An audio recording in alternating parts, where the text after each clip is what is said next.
और अब खबरों में आगे बढ़ते हैं, बात कर लेते हैं। यूपी में फरवरी में ग्राउंड ब्रेकिंग सेरेमनी करने की तैयारी जो है वो शुरू हो चुकी है। सेरेमनी में पीएम मोदी और गृह मंत्री अमित शाह को आमंत्रित किया जाएगा। ग्राउंड ब्रेकिंग सेरेमनी में दिग्गज कंपनियों का जमावड़ा लगेगा। अयोध्या में प्राण प्रतिष्ठा के बाद ग्राउंड ब्रेकिंग का आयोजन किया जाएगा। 10 लाख करोड़ से ज्यादा के निवेश परियोजनाओं का शिलान्यास होगा। ग्राउंड ब्रेकिंग सेरेमनी के लिए यूपी सरकार ने तैयारियां शुरू कर दी हैं। इंदिरा गांधी प्रतिष्ठान में 3 दिनों तक इस सेरेमनी का आयोजन होगा। और इसी के साथ ही जीआईसी में आए प्रस्ताव को जमीन पर उतारेगी सरकार। सीएम योगी आदित्यनाथ ने भूमि पूजन का काम जो है वो शुरू करने के निर्देश भी दे दिए हैं। 15 लाख करोड़ की परियोजनाओं को शुरू करने के निर्देश जो है वो दिए गए हैं। और इसी के साथ अगर बात कर ले, जीआईसी में 38 लाख करोड़ के 19,000 एमओयू हैं, वो साइन हुए थे। और सीएम योगी आदित्यनाथ 8 जनवरी को इसकी बैठक भी करेंगे। इसी के साथ ही यूपी को $1 ट्रिलियन की इकोनॉमी बनाने के लिए काम की जाएगी, उसकी समीक्षा की जाएगी। ग्राउंड ब्रेकिंग सेरेमनी को लेकर भी मुख्यमंत्री तमाम महत्वपूर्ण निर्देश देंगे।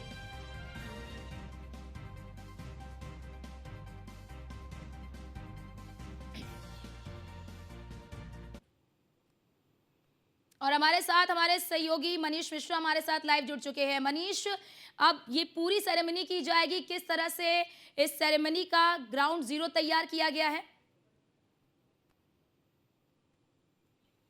देखिए, निश्चित तौर से आपको बता दूं कि ग्राउंड ब्रेकिंग सेरेमनी होने की तैयारी की जा रही है। माना जा रहा है कि फरवरी के तीसरे या चौथे सप्ताह में इसको कराने की तैयारी की जाएगी। इस बाबत 8 तारीख यानी कि कल मुख्यमंत्री योगी आदित्यनाथ एक बैठक भी कर सकते हैं। इसमें माना जा रहा है कि आगामी जो ग्राउंड ब्रेकिंग सेरेमनी है उसके लिए दिशा निर्देश देते हुए नजर आएंगे मुख्यमंत्री योगी आदित्यनाथ। आपको बता दूँ कि जिस तरीके से जो ग्लोबल इन्वेस्टर समिट हुआ था उत्तर प्रदेश की राजधानी लखनऊ में, उसमें करीब 38 लाख करोड़ के एमओयू साइन हुए थे, 19,000 एमओयू साइन हुए थे, जिनको लेकर निवेश को उत्तर प्रदेश में एक नई ऊर्जा के साथ देखा गया था। अब उसको लेकर जिस तरीके से राम मंदिर के प्राण प्रतिष्ठा की बात चली, उसके बाद उत्तर प्रदेश में फिर से 1 ट्रिलियन इकोनॉमी का जो वादा किया है भारतीय जनता पार्टी की योगी सरकार ने प्रधानमंत्री मोदी से, उसको पूरा करते हुए बाबत आगे करती हुई नजर आने जा रही है। माना जा रहा है कि 2 विकल्प इसके रखे गए हैं। या तो अयोध्या में इसको कराने की तैयारी की जाएगी, जिस तरीके से अयोध्या में राम मंदिर का प्रतिष्ठान होने जा रहा है, उसको लेके ग्लोबल एक इंडस्ट्रीज के रूप में उसको देखा जाएगा। या फिर उत्तर प्रदेश की राजधानी लखनऊ के इंदिरा गांधी प्रतिष्ठान में इसको कराने की तैयारी की जाएगी। माना जा रहा है कि इन 3 दिवसीय कार्यक्रम होगा। इसमें प्रधानमंत्री नरेंद्र मोदी के साथ गृह एवं सहकारिता मंत्री अमित शाह को बुलाने की कवायद की जा रही है। तो जिस तरीके से पूरी कवायद थी और जिस तरीके से हमने देखा था ग्लोबल इन्वेस्टर समिट में किस तरह से बढ़ चढ़ के करीब 38 लाख करोड़ के निवेश के लिए 19,000 करोड़ के जो एमओयू साइन हुए थे, उनके बाबत अब 10 लाख करोड़ के जो ग्राउंड ब्रेकिंग सेरेमनी है उनकी तैयारी की जाए। तो माना जा रहा है कि इस समय करीब 10 लाख करोड़ का जो इन्वेस्टमेंट होगा वो उत्तर प्रदेश में आने की संभावना है। और जिस तरीके से अब एनसीआर की तर्ज पे एससीआर बनाया जा रहा है, तो एक पूरा विकल्प रखा गया। एक पूरी जिस तरीके से जो इंडस्ट्रियलिस्ट थे पहले जो आते थे उद्योगपति, उनको उत्तर प्रदेश रास नहीं आता था। पर अब जब से 2017 के बाद से अगर बात करेंगे, उत्तर प्रदेश में योगी सरकार आई है और दूसरे प्रधानमंत्री मोदी के साथ मिलकर डबल इंजन सरकार के जो फायदे हैं, सुरक्षा की बात कर ले, सड़क की बात कर ले, एक्सप्रेसवेज की बात कर ले, तो एक पूरा माहौल दिया है। न केवल व्यापक सुरक्षा का, व्यापक रोडों का और व्यापक एक जिसे कहते हैं एटमॉस्फेयर पूरा देना, उसकी पूरी तैयारी की गई है। और उसको लेकर अब उत्तर प्रदेश की योगी सरकार इस ग्राउंड ब्रेकिंग सेरेमनी कराई जा रही है, जिसमें करीब 10 लाख करोड़ का जो एमओयू है उनको जमीन पे उतारने की तैयारी की जाएगी। जी, इसी के साथ ही बताया जा रहा है, देखिए, क्योंकि इससे पहले भी कई सारे एमओयू साइन हुए थे, अगर उसकी बात कर ले तो कितना जमीन पर उसे उतारा जा चुका है?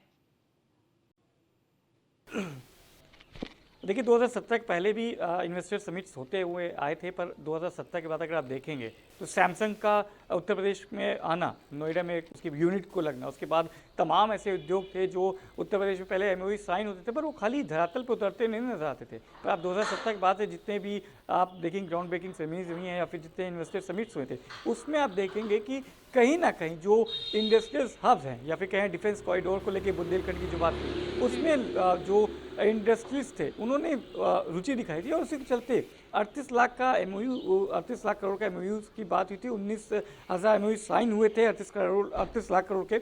उसमें से 10 लाख को जो पहली जो ग्राउंड ब्रेकिंग हो रही, जिसमें आप जो उद्योग लगाने की हरी झंडी दी जाएगी, उसमें आप 10 लाख करोड़ का इन्वेस्टमेंट को आप शुरुआत कर जा रहे हैं, उनको आप जमीन पे धरातल पर उतारने दे रहे हैं। तो व्यापक बदलाव आपको आपको सामने दिखाई देता है कि जिस तरीके से जो पहले खाली बातें होती जी। थी, जो कागज पे बात होती थी, अब वो धरातल पे उतरती नजर आ रही है। तो निश्चित तौर से ये बदलाव है, ये बदलाव देखने को मिलता है। और जिस तरीके से तीसरी सबसे बड़ी इकोनॉमी बनने की तरफ बढ़ रहा है भारत, तो उसमें उत्तर प्रदेश की जो 1 ट्रिलियन इकोनॉमी की जो वादा किया है जी। योगी सरकार ने प्रधानमंत्री मोदी से, उसको भी कहीं ना कहीं पूरा करने में एक बहुत बड़ा योगदान मिलेगा। तो हकीकत में जो चीज़ें पहले खाली कागज़ों पे रहती थी, अब वो हकीकत में आपको धरातल पे उतरती नजर आएंगी। यही जो कह सकते हैं, जो पहले कहा जाता था अब वो करके दिखाती है योगी जी। सरकार, और शायद यही फायदा है डबल इंजन की सरकार के। जी जी, इसी के साथ ही मनीष देखिए 15 लाख करोड़ रुपए की परियोजनाओं का शिलान्यास किया जाएगा। इन परियोजनाओं में मुख्यतः किन्हें विशेष महत्व दिया जा रहा है? देखिए, जितनी भी योजनाएं आई हैं जो कि केंद्र की योजनाएं हैं जिनको उत्तर प्रदेश की सरकार ने इम्प्लीमेंट किया था, चाहे उज्ज्वला योजना की बात कर लें, चाहे हर घर आवास की प्रधानमंत्री आवास की बात कर लेंगे, हर जल घर की बात कर लेंगे, जल की जो अटल सृजन योजना की बात कर लें, ये तमाम ऐसी योजनाएं हैं जो केंद्र के द्वारा सृष्टित होती है और जो उत्तर प्रदेश की सरकार के अधीन चल रही है।